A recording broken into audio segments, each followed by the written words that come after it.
I didn't record the last little few minutes, but it's okay. So I'll just tell you a story. This is relevant to the Yom Yom for today. The Tzemach said the third Rebbe of Chabad,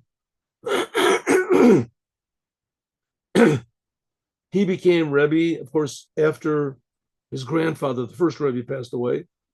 And the replacement for the first Rebbe of Chabad was the first Rebbe's son, the second Rebbe.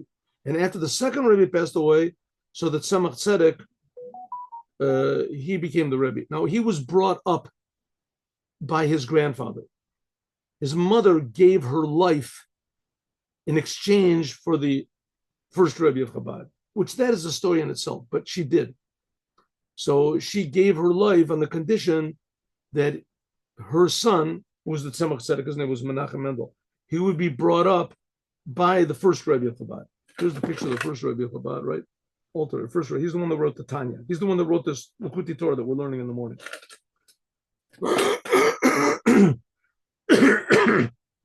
Excuse me. Okay, so the Rebbe's never really died. I mean, Jews never really die, the fact is, but the Rebbe's especially not.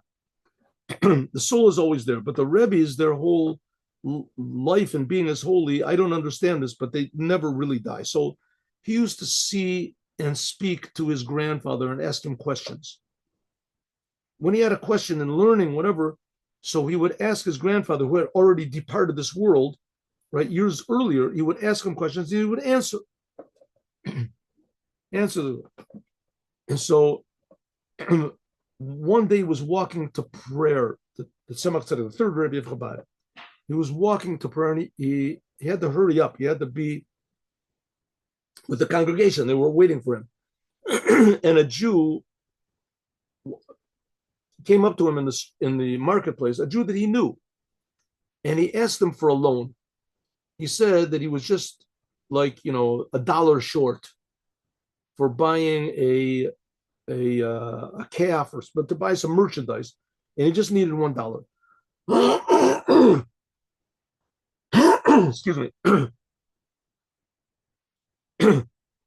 So the Tzemach Tzedek said, okay, sure, but he checked his pockets and he didn't have any money. He said, listen, I left my wallet at home.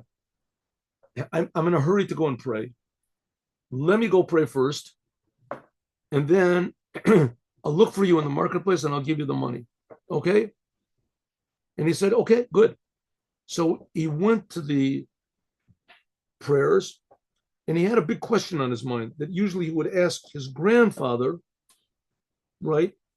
The answer, but his grandfather did not appear to him. His grandfather did not appear to him. And he had this question, he didn't understand it. So he figured it must be because he didn't give charity. So he ran back home, Tzemach Tzedek, and he went to the marketplace and looked for this person, which must have been, let's say, a delay of a half an hour, let's say. And he looked for this person and he found him. No one else had loaned him any money. He had asked other people, and he gave him the money.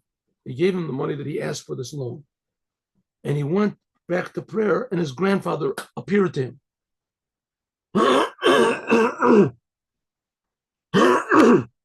And he said that when you give charity to someone, that opens up the gates of heaven to all the blessings. And therefore, it says in the Shulchan Aruch, you're supposed to give charity before you pray.